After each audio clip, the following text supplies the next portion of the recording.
Big boss सबसे पहले संदीप, उसके बाद हिना खान, उसके बाद ये फराह खान। तीन आपने दोस्त भेज दिए हैं करणवीर मेहरा के। और सभी तीनों के हाथों में एक स्क्रिप्ट थमाई गई है कि करण को आपने ये बोलना है और इस तरह से उसकी इमेज को क्लियर करना है। सब लोगों को ये लगना चाहिए कि पूरा शो करणवीर चला रहा है, बाकी तो सब उसके दास हैं, नौकर चाकर हैं जो उसे सपोर्ट वगैरह कर देते हैं। तो पहले संदीप, फिर हिना खान, अभी ये फराह खान। तो मैं उम्मीद करता हूँ बिग बॉस आपसे, और अपील भी है कि ये फराह खान आखिरी दोस्त होगी करण की। इसके बाद कोई ना आने पाए करण मेहरा का दोस्त। जितने तीन तीन दोस्त आपने करण के लिए भेजे हैं, उसे रिव्यू देने के लिए, उसे आगे का मार्गदर्शन दिखाने के लिए, उसके दुश्मन कौन हैं, उसके दोस्त कौन हैं, ये सब खुलासे करने के लिए, ऐसे विभिन्न को भी तो थोड़ा मार्गदर्शन दीजिए। उसके भी तो किसी इंडस्ट्री में उसके भी दोस्त होंगे, वो भी भैया 20 साल से काम कर रहा है। उसके भी तो किसी दोस्त को बुलाइए, दो दो चार चार घंटे साथ में बितवाइए उनके भी। ये एक ही बंदे का इतना ख्याल कैसे रखा जा रहा है? फिर आप बोलते हो कि यहाँ रियलिटी शो है। भाई तुमने 300 400 कैमरे टांग दिए हैं, सबकी बातें आप हमें सुनवा रहे हो। उसको सुन, ये सब होने के बाद भी हमें ये अभी तक कंफर्म नहीं हो पा रहा है कि ये वाकई रियलिटी शो है और ये बायस शो नहीं है। इतने बड़े बड़े लोग और इतने बड़े बड़े प्लेटफॉर्म पे, इतने ऊंचे लेवल पे आप लोग बायस होंगे तो फिर जनता का क्या? जनता बिल्कुल उस आदमी को पसंद नहीं करना चाहेगी। मैं ही कभी कभी बायस रिव्यू देता हूँ तो मेरे को हेट झेलना पड़ता है। और आपका तो शो है, फराह खान है, बड़ी शख्सियत है। संदीप आया, फिर हिना खान आई, फिर ये फराह खान आई। उनको टैग मिला कि संदीप उसका दोस्त है करण का। चलो मान लिया कि चलो संदीप आया है, ठीक है, उसे जगाने की कोशिश कर रहा है, कंटेंट मिलना चाहिए, कोई नहीं, इतने बड़े शो में आया है, हमने वो बहुत आसानी से हजम कर लिया। उसके बाद हिना खान को आपने एज ए गेस्ट बुलाया। मतलब ना हिना खान का कोई गाना आ रहा है, ना कोई उसकी फिल्म आ रही है, किस लिए बुलाया होगा आपने? अभी समझ में आ रहा है कि क्यों बुलाया था। सबसे ज़्यादा उसने बात करण से की है, सबसे ज़्यादा उसने आई ओपनर करण के लिए किया, कहा है, दिया है। और ये गेस्ट, जबकि सलमान खान अ, मुंबई में ही थे, लेकिन हाँ ज़रूरी कामों में थे। एकनाथ शिंदे जी की शपथ ग्रहण समारोह में शामिल थे। लेकिन वो शपथ ग्रहण समारोह आई थिंक कि 2 घंटे का मैक्सिमम से मैक्सिमम होता है। मुझे नहीं लगता कि सलमान खान किसी भी इवेंट में इतना टाइम दे सकते हैं। वो शूटिंग के लिए तो 12 घंटे अवेलेबल हो सकते हैं, लेकिन किसी की शपथ ग्रहण समारोह में या किसी पार्टी में वो इतना टाइम नहीं दे सकते। तो क्या मेकर्स ने कुछ जानबूझ के उन्हें मतलब एक दिन का या एक वीकेंड के वार का रेस्ट दिया है कि करणवीर को हमें अलग ही चमकाना है, दिखाना है? अंदर की बात क्या है जो हमें दिख नहीं रही है? तो मैं मानता हूँ दोस्तों कि फराह खान में और उस संदीप में जो सबसे पहले इसका दोस्त आया था, कोई फ़र्क नहीं है। वो जैसे कमरे के बीच में, कमरे में बंद होके इन लोगों ने बातचीत की थी, इसने खुलेआम ये देने क्या आई थी? ये कोई होस्टिंग करने आई थी? ये रिव्यू देने आई थी? सीधा सीधा दिख रहा है कि साफ साफ बता रही है वो कि ये तेरा दोस्त है और ये तेरे दुश्मन है। तो ये हुआ क्या? ये रिव्यू देना ही तो हुआ। तो इस हिसाब से जैसे ये होस्ट आई है, ऐसे ही अगर एक एक बार विवियन के दोस्त को बुला लो, वो भी बता देगा कि भाई कौन तेरे साथ है, कौन तेरे खिलाफ है। एक बार अविनाश के दोस्त को भी बुला लो। चलो यहाँ तो होस्ट के नाम पे, वैसे उनके फ्रेंड को ही बुला दो एक एक दो दो घंटे के लिए और कमरे में छोड़ दो, कन्फेशन रूम में, उन्हें भी रिव्यू मिल जाए। लेकिन नहीं, करना तो आपको एक ही को वो सहलाना है ना, एक ही को बहलाना फुसलाना है। जहाँ पे मैं देख रहा हूँ करण की गलतियाँ होती हैं, वहाँ पे कैसे पर्दा डाला जाता है। बहुत जगह गलतियाँ हो रही हैं उसकी, लेकिन ऐसे इग्नोर किया जाता है या पर्दा डाल दिया जाता है। जैसे आज दिग्विजय ने एक सवाल पूछा करण से कि बेटा एक बात बताओ कि तुम्हारे लिए दुश्मनी ज़्यादा इम्पोर्टेंट है कि दोस्ती? और एक सवाल ये ही बहुत पहले भी पूछा था किसी ने, तब भी इन लोगों ने ये कहा था। कहने में ये बोलते हैं कि हमारे लिए तो दोस्ती इम्पोर्टेंट है। अगर हमारा एक दोस्त उसी खाई में खड़ा है, कुएं पे खड़ा है और एक दुश्मन खड़ा है, लेकिन शर्त ये है कि अगर तुम दुश्मन को नीचे फेंकोगे, फेंकना चाहते हो, तो तुम्हारा दोस्त भी जाएगा। तो तुम क्या करोगे कि अरे यार ठीक है, दुश्मन से तो पीछा छूट ही रहा है, दोस्त जा रहा है तो क्या हुआ। ये वाली सोच आ चुकी है करण के अंदर, और उसको भी वो डिफेंड कर रहा है। जब दिग्विजय ने सवाल पूछा कि भाई तुम्हारे लिए इम्पोर्टेंट ये था कि तुम चुम को बचाओ, चुम को बचाओ, सारा से तुम्हारा क्या है भाई, तुम्हारा इतना थोड़ी ना कुछ बिगाड़ लेगी वो। लेकिन उसने दुश्मनी निभाई, सारा को बाहर भेजने के लिए वोट कर दिया, जबकि करना कशिश को चाहिए था, ताकि उसके थोड़े नंबर बढ़ जाएं, और कशिश और जो चुम के बीच में टाई होने वाला था मैच, वो आगे निकल जाए कशिश। एक ही वोट की कमी रह गई थी चुम के। लेकिन उसी वक्त जब वो सवाल कर रहा था, उसी वक्त ऊपर से आकाशवाणी हो जाती है बिग बॉस की, और वो अपना इंटरप्ट कर देते हैं दिग्विजय को, उसमें बातों में फंसा के कि अरे एक सिचुएशन ये, 5 उसको जाते चुम को और 6 शिल्पा को जाते, तो आप दिल की सुनते कि दिमाग की सुनते, या नंबर गेम चलाते। हमें समझ में नहीं आ रहा है क्या कि बातों में उलझाने की कोशिश कर रहे हो दिग्विजय को, ताकि वो सही जगह पे सही क्वेश्चन ना पूछ पाए। फंस गया था करण, उसी वक्त वहीं पे बैठे बैठे फंस गया था, उसे खुद पता है कि ये गलती हो चुकी है मुझसे। लेकिन क्या, बातों में उलझाना वो अच्छे से जानता है। जो बातों से उलझा सकता है वो किसी को भी उलझा सकता है, बातों का बहुत बड़ा मास्टर माइंड है वो। और चाहत ने भी बिल्कुल सही पकड़ा, वहाँ पे दिग्विजय ने भी सही पकड़ा कि ये फंस गया है, इसको समझ आ चुकी है कि गलती हो चुकी है मुझसे। अब इसमें ये नहीं बोल सकते आप, वैसे बहुत चालू है, अब इसमें ये बोल देना इनका, अरे हमारे तो कुछ समझ में ही नहीं आया, हम तो गेम ही नहीं जानते हैं। ये सब स्ट्यूपिड वाली बातें हैं, इन्हें बहुत अच्छे से पता है। तो आप इस बात को, चलो ये चुम वाले मैटर को आप सीरियसली नहीं ले रहे हो, कोई बात नहीं, लेकिन इस मैटर को सीरियसली ले लो कि सबसे पहले संदीप आया रिव्यू देने के लिए, फिर हिना आई है, और उसके बाद ये फर आई है। और इन तीनों में कोई फ़र्क नहीं है, तीनों में कोई फ़र्क नहीं है। वो फ्रेंड बन के आया था, वो सेलिब्रिटी का नाम लेके आई, और ये होस्ट का नाम लेके आई है, लेकिन तीनों ने काम तो सेम ही किया है, तीनों ने काम सेम किया है। चलिए अब बात करते हैं जो आज एक कंट्रोवर्सी हो चुकी, अब उसको देखते हैं किस तरह से ये मेकर्स लोग देखते हैं। जब भी इन लोगों की टोली में से 5 के 5 या 3-4 लोग नॉमिनेट होते हैं, तो ऐसा हो ही नहीं रहा है कि इविक्शन हो जाए। इविक्शन क्यों नहीं हो रहा है? और जब इनके, जिनको ये निकालना चाहते हैं, उनमें से सब नॉमिनेट होंगे, तो ये एक ही हफ्ते में 2 को निकाल देंगे। एक ही हफ्ते में आप ऐसा भी देखेंगे कि ये 2 को निकाल देंगे। अभी मुझे लगता है कि इस बार जो नॉमिनेट हो चुके हैं, बग्गा पाजी है, एडिन रोज है, तो इनका नंबर अब लग सकता है, क्योंकि ये तो कोई करण के ग्रुप के हैं नहीं। करण हुआ है इस बार नॉमिनेट, वो सेव हो ही जाएगा। विवेन हुआ है, चलो वो तो सेव होना ही है। लेकिन उस ग्रुप में से कौन है? सिर्फ करण है, शिल्पा सेव है, चुमदरांग सेव है। तो इसी सिनेरियो का तो इंतज़ार कर रहे हो, यही तो समीकरण बिग बॉस को चाहिए कि हाँ चलो, अब करण को सपोर्ट करने के लिए शिल्पा सेव है, चुम सेव है। अब इस जो लिस्ट आई है 5-6 लोगों की, जिसमें चाहत भी है, अब इनमें से 2 को निकाल के मुझे फेंक देना है, क्योंकि ऐसा है इनका गेम प्लान कि करण के जो आजू बाजू लोग हैं वो नहीं निकलने चाहिए। अगर वो लोग निकल गए तो फिर करण किसके पास उठेगा बैठेगा, दिल की बात करेगा। बहुत ज़्यादा सपोर्ट मिलता दिखाई दे रहा है, बैक साइड से भी, बातों से भी उसे हर तरीके से बचाने की कोशिश हो रही है। और इसके बाद वो नंबर 1 पे आता है, तो फिर क्या, किस बात का भैया प्राउड मोमेंट है उसके लिए? इतना सपोर्ट मिलने के बाद नंबर 1 पे आ रहा है, तो फिर चौड़ किस बात की है? अपने बलबूते आके दिखाओ। विवेन था, वो अपने बलबूते था, अपने गेम के बलबूते नंबर 1 पे था। अविनाश भी नंबर 2 पे था, अपने गेम के बलबूते था। कोई रिव्यू नहीं मिला था, कोई बिग बॉस से सपोर्ट नहीं मिला था।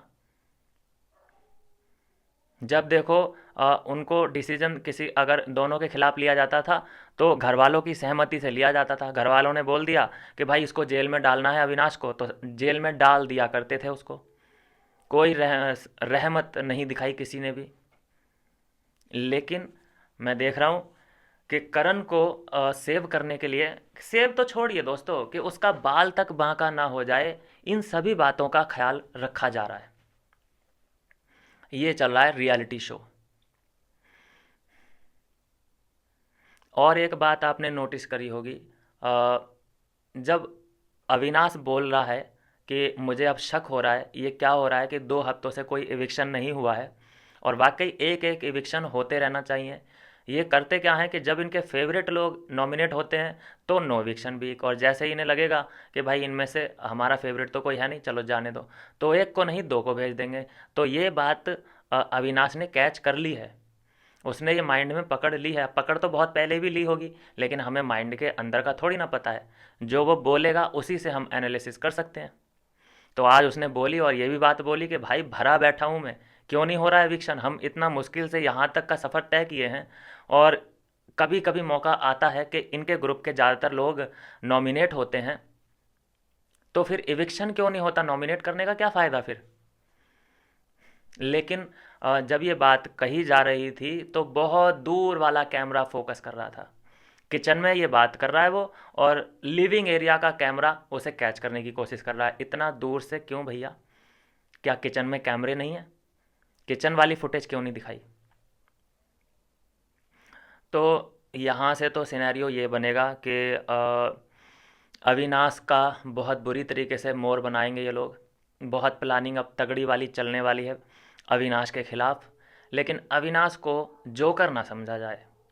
जैसे यूके राइडर तुम्हारे जोक में आ गया था, उसको जोकर बना दिया था, वो तो सेंसलेस बातें करता था, उसका गेम तो मुझे भी खुद समझ नहीं आ रहा था। लेकिन अविनाश के पास दिमाग है, अगर उसके साथ कोई चालाकी करने की कोशिश करोगे तो वो पकड़ के एक्सपोज कर देगा, ये बात ध्यान रखना। उसने बोली है ये बात क्योंकि उसके मन में ये बात पिछले हफ्ते से थी, क्यों नहीं हो रहा है एविक्शन, और इतने अनडिज़र्विंग लोग फालतू के वहाँ पे सीट घेरे पड़े हैं, उनको निकलना चाहिए, और एज ए कंटेस्टेंट उसका ये हक बनता है कि जो वहाँ पे डिज़र्विंग है वो रहना चाहिए।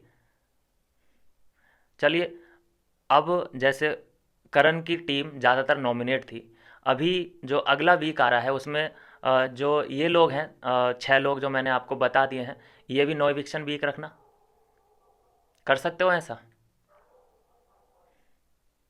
नहीं करोगे क्योंकि उसमें से कोई करण का चहेता नहीं है ना, सिर्फ करण है, करण तो बच ही जाना है, आपको पता ही है। बात करते हैं फिर से एक घिसे पिटे रिश्ते की। अब जब मैं बात कर रहा हूँ जैसे कि करण अर्जुन और उसकी माँ, करण अर्जुन और उसकी माँ हैं मेरे 2 अनमोल रतन, मैं खुद बोरियत महसूस करता हूँ ये टॉपिक छेड़ते हुए। तो क्या ऑडियंस जो है, जनता, वो लोग बोर नहीं होते होंगे? क्या जो होस्ट है हमेशा इसी बारे में बात, बड़ा इंटरेस्टिंग टॉपिक समझते हैं कि शिल्पा यार तुम किसके साथ गेम खेल रही हो, करण के कि उसके। और विविन के चेहरे पे भाई साफ साफ झलक रहा है कि वो बिल्कुल भी इंटरेस्टेड नहीं है। और इससे ज़्यादा क्लियर शब्दों में कौन कह सकता है कि फराह खान ने भी बोला है कि भाई विवियन को तुम में रत्ती भर इंटरेस्ट नहीं है, तुम्हारा जो भी है वो करण है, करण की तरफ देखो और करण तुम्हारी तरफ देखे। लेकिन उसको क्यों टांग रखा है, उसको फ्री करो।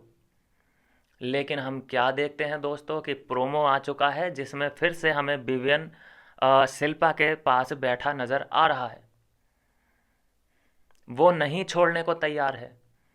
कैंची वाले टास्क में चलो, फराह के सामने तो ये बोल दिया कि हाँ ठीक है आई गॉट इट, मैं ध्यान रखूंगी, अब से मेरा करण ही है, विविन से मेरा कुछ नहीं है। लेकिन कैंची वाले टास्क में बहस करती नज़र आ रही है कंटेस्टेंट से, सदस्यों से, घर वालों से, कि भाई ये हमारा दिल का रिश्ता है, तुम मत उंगली उठाओ हमारे रिश्ते पे। तुम क्या जानो कि हम जिस उम्र में हैं, मैच्योर हैं, हम रिश्ता जो बना लेते हैं वो तोड़ते नहीं हैं।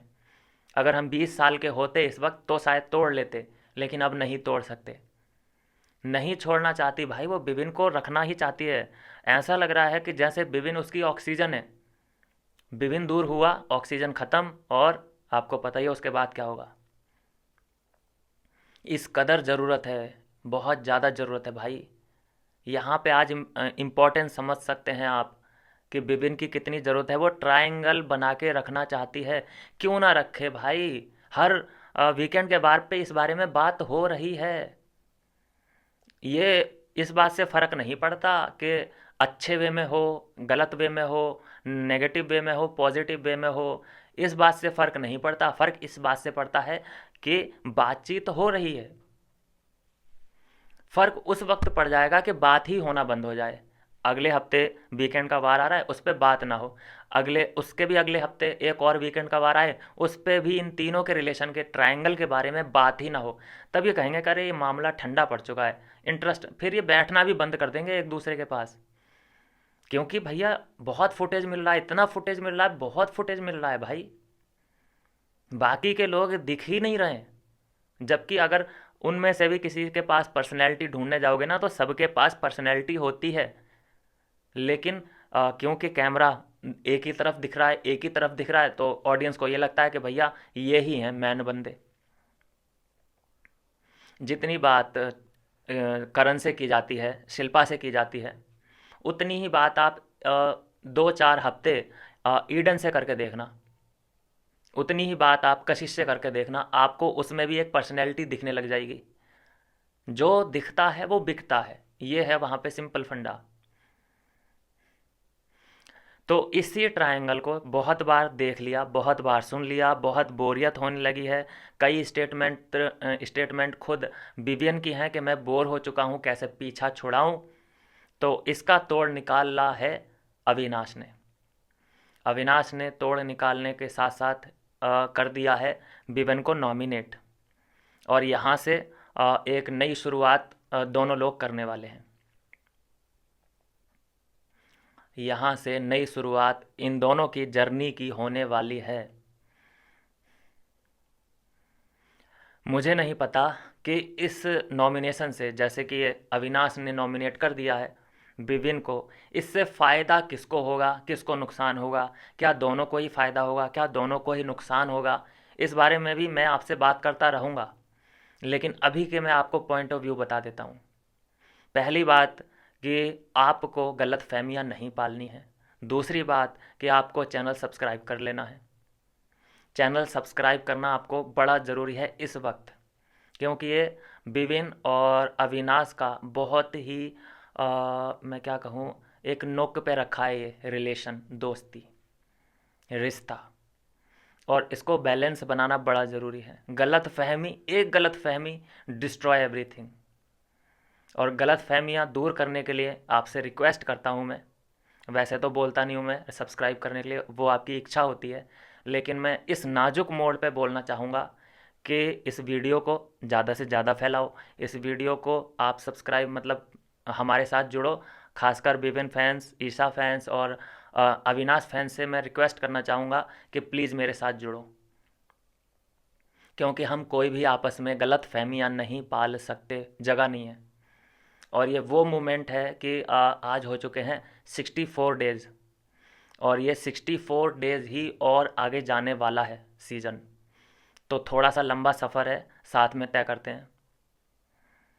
इससे अब जो अविनाश ने यहाँ पे ब्रेक की है आइस, इसका क्या मतलब है, क्या सोच रहा है अविनाश, तो मैं आपको समझाने की कोशिश करता हूँ जितना मैं समझ पाया हूँ अविनाश को। उसने एक समझ लीजिए कि तीर मारा है। उसे पता है कि मतलब उसे भी तीर जब मारा होगा उसने, तो उसे भी दुख हुआ होगा, दर्द हुआ होगा। बहुत मुश्किल होता है कि अपने दोस्त को, जिसके साथ तुम 63 दिन से हो, उसको ऐसे बातें बोलना, उसको नॉमिनेट करना। ये समझ लीजिए कि जितना विवियन को दुख हुआ होगा, उससे कहीं ज़्यादा अविनाश को हो रहा होगा कि ये मुझे करना पड़ रहा है। क्यों? क्योंकि ननदवीर के पास ट्रॉफी नहीं जानी चाहिए। इसका फ़ायदा ननदवीर को मिल रहा था, इस क्योंकि विवियन समझ नहीं पा रहा है, उनके बीच में फंसा हुआ है विवियन। उसको समझा रहे हैं, और समझता विवियन भी है, क्योंकि विवियन के मुंह से खुद ये स्टेटमेंट निकली है कि बोर हो चुका हूँ मैं। लेकिन फिर भी वहीं पे मिलना विवियन का, तो कुछ ना कुछ तो है दिमाग में जो चल रहा है, जो क्लियर नहीं है। तो यहाँ पे जो रिस्क लिया है, ये रिस्क इसको नेगेटिव वे में बिल्कुल ना लिया जाए कि यहाँ से नकली दुश्मनी करने की कोशिश हो रही है कि क्या हो रही है। ये रिस्क लिया है अविनाश ने करण के खिलाफ। क्योंकि करण उस ट्रायो का फ़ायदा उठा रहा है, उससे विभिन्न को कोई फ़ायदा नहीं हो रहा है। आप बता दीजिए मुझे, पिछले वीकेंड के बार, इस वीकेंड के बार, इससे अगले वीकेंड के बार पे भी फुटेज इन ट्रायो में किसको ज़्यादा मिली, किससे ज़्यादा बातचीत हुई? करण से ही हुई ना। अ, ये हैं 3 लोग इसमें शामिल, लेकिन विभिन्न से बहुत कम बात होती है। मात्र 0.23 सेकंड के लिए कैमरा उस तरफ घूमता है।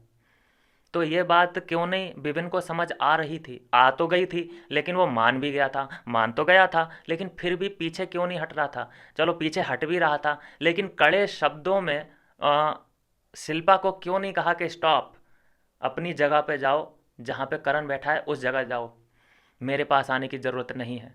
अगर कड़े शब्दों में ये बोल दिया जाए तो शिल्पा की ज़रूरत है कि वो पास में आ जाए। तुम लड़ रहे हो, ठीक है, तुम्हारे अंदर मन मुटाव है, लेकिन तुम हो भी एक ही बिस्तर पे। जैसे कि अभी देखा जा रहा है, वहाँ पे विपिन है, शिल्पा है, दोनों लोग लेट के बात कर रहे हैं। तो यहाँ पे अगर मान लीजिए कि ये लड़ते भी हैं, लेकिन एक ही बिस्तर पे हैं, एक दूसरे के कंफर्ट जोन में हैं, एक दूसरे की पर्सनल स्पेस में हैं, तो लड़ाई का फ़र्क नहीं पड़ेगा फिर। जैसे होता है ना, मान लीजिए, बिल्कुल गलत वे में नहीं लेना, इसीलिए मैं बोल रहा हूँ कि जो मैं बोल रहा हूँ उसको गलत वे में नहीं लेना है। मैं दोनों की भलाई के बारे में बात करूँगा, और ये नाजुक पल हैं दोनों के ही लिए। तो सब्सक्राइब सबसे पहले कर लो। वो ऐसे समझिए, इन दोनों का सीन ऐसा लग रहा है जैसे कि मियाँ बीवी होते हैं, लड़ते हैं, नाराज़गी भी होती है, लेकिन अलग नहीं हो सकते। कुछ कुछ ऐसा सीन मुझे प्रतीत हो रहा है। तो इसी को तोड़ने के लिए, क्योंकि विभिन्न को बिल्कुल इस रिलेशन से फ़ायदा नहीं हो रहा है, तो उसी रिलेशन को तोड़ने के लिए अविनाश ने ऐसा किया है। और जो रिएक्शन आया है वहाँ पे घर वालों का, सीटियाँ बज गई हैं। सीटी बजाई किसने होगी? करण नहीं बजाई होगी, और तो कोई बजा नहीं सकता, उसी को मज़ा आया होगा। तो ये एक चीज़ है। दूसरी एक पॉइंट वहाँ पे अविनाश का मूड ऑफ हो गया था कि जब बाहर निकालने की बारी आई थी, कशिश और चुमदरांग सबसे आगे चल रहे थे, और किसी को तो वोट पड़ नहीं रहे थे बाहर निकालने के लिए। थे तो 6 लोग, लेकिन इन दो को लोग सबसे ज़्यादा निकालना चाहते थे। तो क्योंकि मैन जो दुश्मनी है विपिन की और अविनाश की, वो करण के साथ है, तो करण तो निकल नहीं सकता है। करण को तो वोट पड़ नहीं रहे थे, तो उसके जो सपोर्टर हैं उन्हीं को निकाला जाए। जैसे वो बग्गा पाजी को टारगेट बनाता है, क्योंकि बग्गा सपोर्ट करता है विपिन को, अविनाश को। तो उसी तरीके से चुम एक राइट हैंड है करण का, तो इसीलिए अविनाश जब देखो टारगेट चुम को करता है। और जब यहाँ पे किचन में अविनाश ने सॉरी विपिन ने ये बोला कि अगर मुझे कशिश और चुम में से किसी को चुनना है, तो मैं बोलूँगा कि कशिश। कशिश इसलिए क्योंकि उसका कंट्रीब्यूशन कम है, घर की चीज़ों में वो इन्वॉल्व नहीं हो रही है। अरे घर में वो इन्वॉल्व हो या ना हो, उससे तुम्हें कोई लेना देना नहीं होना चाहिए, क्योंकि वो घर के अंदर है तो वो तुम्हें नुकसान नहीं पहुंचा रही है। वो चली जाएगी तब भी तुम्हें कोई फ़र्क नहीं पड़ता, लेकिन चुम पे तुम्हारा फोकस होना चाहिए था, क्योंकि वो करण की क्लोज है। उसे तुम भेजोगे बाहर नॉमिनेट करके या कैसे भी, तो करण कहीं ना कहीं कमज़ोर पड़ेगा। कमज़ोर इट मीन्स के जैसे वो बाल अपने उससे हेयर डाई करवाता है तो वो खुद करेगा, मसाज वगैरह जो करवाता था उससे, वो खुद उसे करना पड़ेगा। ये सब बातें, ये जो सपोर्ट होता है, और जो हेड मसाज करती है, बॉडी मसाज करती है, उसका ये समझिए कि दासी उसकी चली जाएगी। तो कहीं ना कहीं कमज़ोर तो पड़ेगा ना, अपने मतलब दुश्मन को तुम्हें हार्म पहुंचाना है किसी भी तरीके से।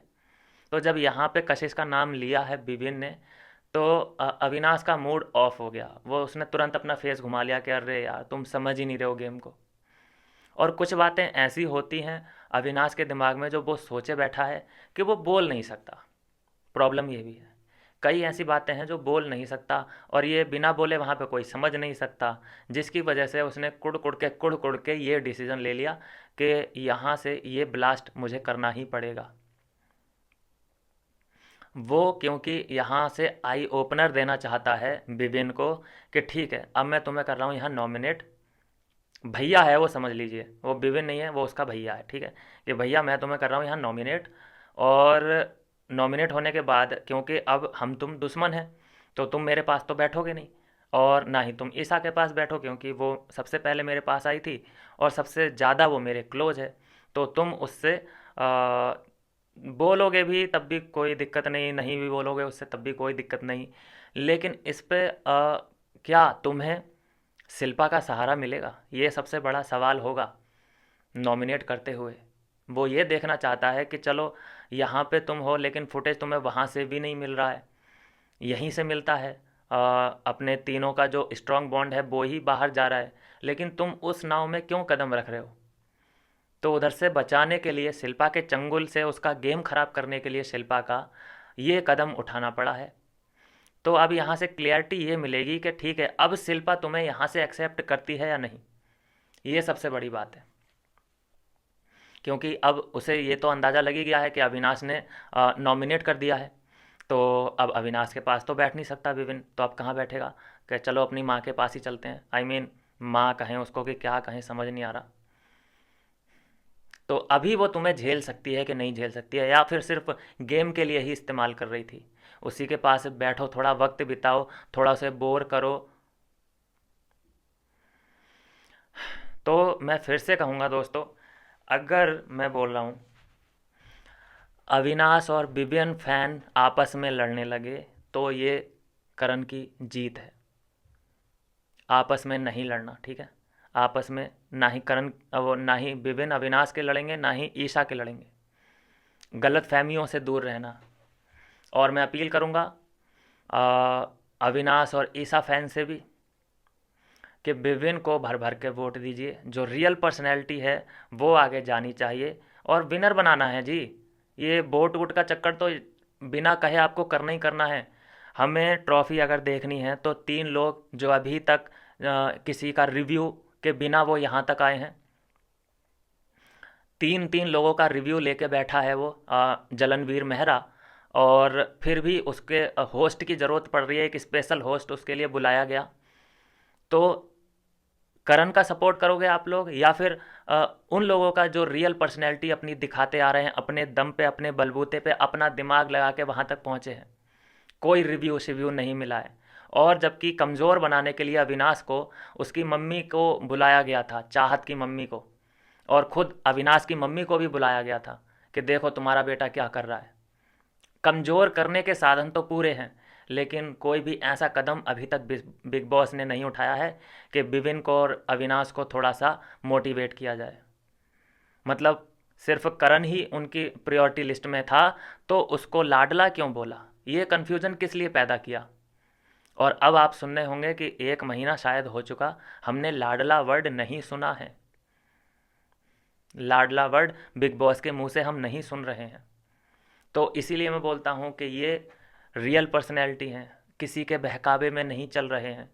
कोई इन्हें चाबी नहीं लगा सकता। जो भी ये डिसीजन लेते हैं, चाहे सही लें चाहे गलत लें, ये अलग की बात है, लेकिन एटलीस्ट ये चल तो अपने दिमाग से ही रहे हैं। तो ऐसे लोगों का साथ देना बनता है।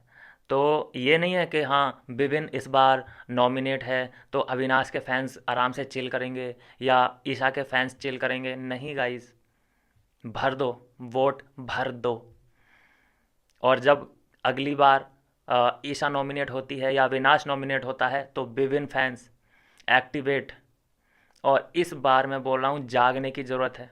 पहली बात तो मैंने एक शर्त लगाई है कि नंबर 1 पे पहुंचाना है। सिर्फ बचाने से ही मतलब नहीं है विभिन्न को, नंबर 1 पे देखना चाहता हूं मैं। कल मैं वोटिंग ट्रेंड, आपके शुरुआती वोटिंग ट्रेंड बताने वाला हूं। उसमें मैं ये बताना चाहता हूं कि नंबर 1 पे विभिन्न है, जिसको सबसे ज़्यादा वोट मिल रहे हैं। आई मीन कल तो नॉमिनेशन होगा। हाँ, नॉमिनेशन तो देखो आज हो चुका है, रियल में दिखाया कल जाएगा, और परसों सुबह को वोटिंग लाइन खुल जाएगी, मतलब रात में ही खुल जाएगी, लेकिन मैं परसों सुबह को आपको बताऊंगा।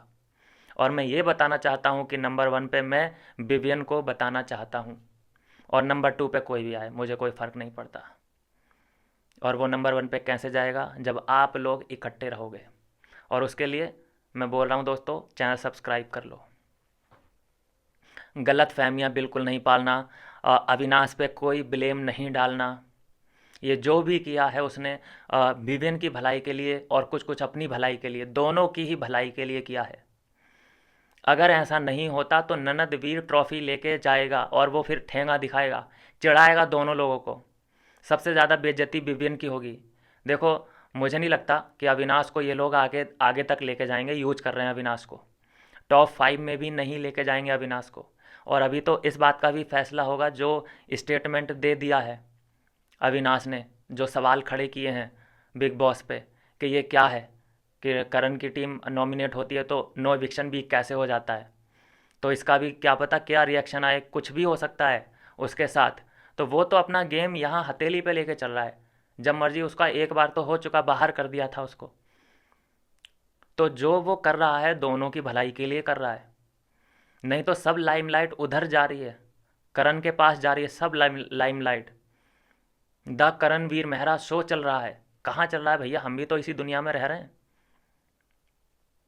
आपको भी पता है दोस्तों कि विभिन्न बिल्कुल साइड लाइन कर दिया गया है। विभिन्न लाडले से सौतेला बन चुका है। फिर से ट्रैक पे लाने के लिए गाड़ी, चाहे यहाँ से गलत इमेज बने चाहे सही इमेज बने। भाई उसने कौन सी इमेज बनाई है, उसने सिर्फ दिखाया है अपने आप को।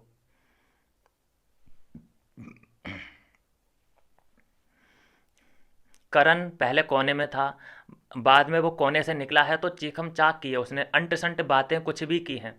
बिलो द बेल्ट गया है, बाप बाप बोला है, फालतू के रगड़ों में पड़ा है, फालतू के ओपिनियन दिए हैं, किचन के कामों में इन्वॉल्व हुआ है, आज किसकी ड्यूटी है, आज किसने खाना बांटा है, ये सब बातें वो करने लगा है। मतलब उसका जो एक वो था निकलने का कि सेल तोड़ के मैं बाहर निकलता हूँ, अननेसेसरी दिखता हूँ, तो उसी में उसका काम हो गया, नंबर 1 आ गया वो। तो ऐसे ही अननेसेसरी का काम इन दोनों को करना पड़ेगा, दिखना पड़ेगा और कुछ ना कुछ करना पड़ेगा। और ये शुरुआत हो चुकी है। रिक्वेस्ट आपसे ये है कि आपस में नहीं बटना है और सबसे पहले बटने से पहले जगना है। एक्टिवेट मोड में आ जाइए, नहीं बेइज्जती करानी है तो। करणवीर मेहरा के साथ चैलेंज है हमारा। करणवीर मेहरा नंबर 1 पे नहीं आना चाहिए वोटिंग में। इतने वोट ठोक दो कि गिनने वाले परेशान हो जाएं, उनकी मशीनें हैंग हो जाएं। विभिन्न को नंबर 1 पे देखना चाहता हूं मैं वोटिंग ट्रेंड में।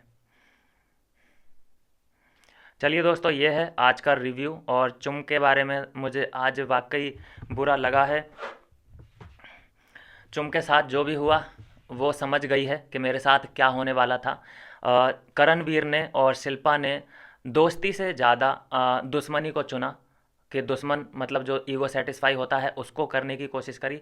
तो ये तो हम पहले दिन से कहते आ रहे हैं कि ये दोनों जलनवीर हैं, ये जलने वाले लोग हैं। ये दोस्ती निभाने वाले नहीं, जलन इनके लिए सबसे इम्पोर्टेंट मायने रखती है। तो वो काम उसने किया। नया क्या किया, इस बार चुम के साथ हो गया तो उसकी आंखें खुल गई। करे ऐसा भी हो सकता है क्या, क्योंकि ऐसा वो जब दूसरों के साथ कर रहा था तो चुम नॉर्मल थी, उसे कोई फ़र्क नहीं पड़ता। लेकिन जब अपने पे आई तो चुम की आंखें जो छोटी छोटी थीं वो थोड़ी बड़ी बड़ी दिखने लगी। उसने पकड़ा बिल्कुल सही है कि हाँ तुम मेरे साथ ऐसा करने वाले थे। लेकिन चुम का दुर्भाग्य ये है, मेरे अरुणाचल प्रदेश के वासियों, चुम का दुर्भाग्य ये है कि उसके पास और कोई फ्रेंड नहीं है। इसलिए चाहे गिला हो चाहे शिकवा हो, चाहे गीला हो चाहे सूखा हो, उन्हीं के पास बैठना पड़ेगा। आ रहा है समझ में।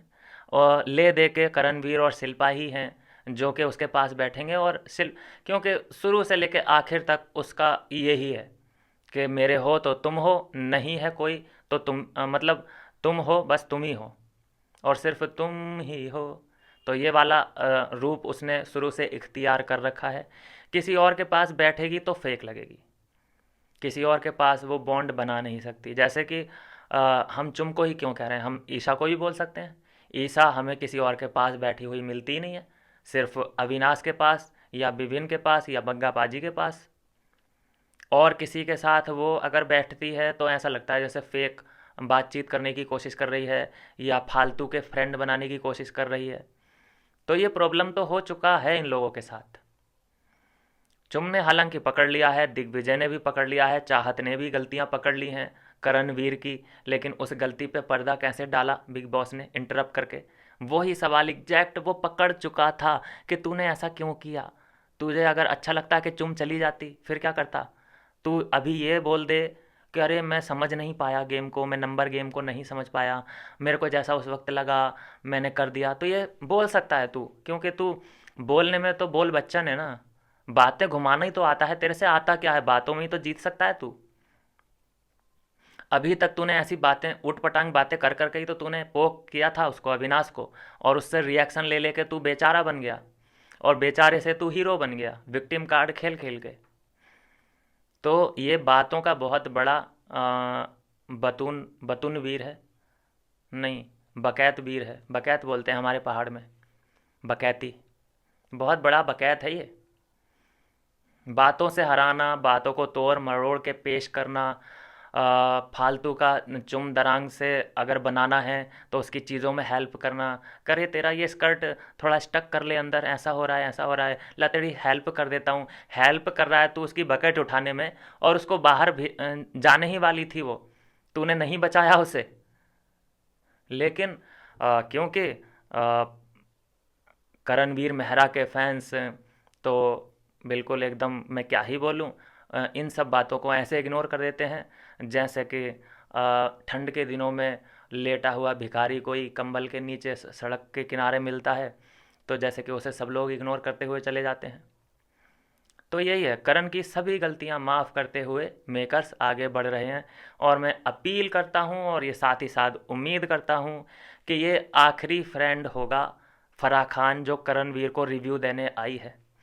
इसके बाद रिव्यू करण को नहीं चाहिए, बहुत क्लियरिटी मिल चुकी है उसको। उसे कुछ अपने बलबूते भी खेलने दो, उसे खुद का दिमाग भी लगाने दो। हर हफ्ते कोई ना कोई आ जाता है उसे बताने के लिए कि ये तेरा दोस्त है ये तेरा दुश्मन है, तो उसका गेम तो बढ़िया ही चल रहा है फिर। और साथ ही साथ कोई उसके खिलाफ प्लानिंग भी करता है तो तुम उसकी भी पोल खोल देते हो। तो ये फिर इसको तुम लास्ट में ट्रॉफी दे दोगे तो ये डिजर्विंग कहलाता है क्या ये इसको फिर हम डिजर्विंग समझेंगे? जैसे 3 रिव्यू आपने पूरे पूरे एपिसोड के 2-2 घंटे का एपिसोड आपने इसके ऊपर निकाला है रिव्यू देने में, किसी और बंदे के ऊपर भी निकालिए, तब हम समझेंगे कि हाँ बराबरी का चल रहा है खेल। विवेन को दीजिए, अविनाश को दीजिए, 3-3 दोस्त हर हफ्ते आना चाहिए एक। कर सकते हैं आप ऐसा? नहीं कर सकते, नहीं कर सकते, दिक्कत तो यही है दोस्तों। लेकिन उसके बाद भी करण वीर के जो चाहने वाले हैं वो इतने प्राउड कि भाई करण वीर मेहरा शो चल रहा है, बाहर भी और अंदर भी। शर्म नहीं आती? Shame on you makers, big boss, shame on you. और विपिन और अविनाश के लिए सपोर्ट बनाए रखिए, गलत फहमियों का शिकार बिल्कुल मत होना, और गलत फहमी इससे पहले कि आपके दिल दिमाग पे हावी हो उससे पहले चैनल को सब्सक्राइब कर लीजिए। मैं ऐसा बिल्कुल नहीं होने दूंगा। विपिन अविनाश फैंस जाग जाइए सबसे पहले और अलग मत होना। मिलता हूँ नेक्स्ट वीडियो में नई अपडेट के साथ।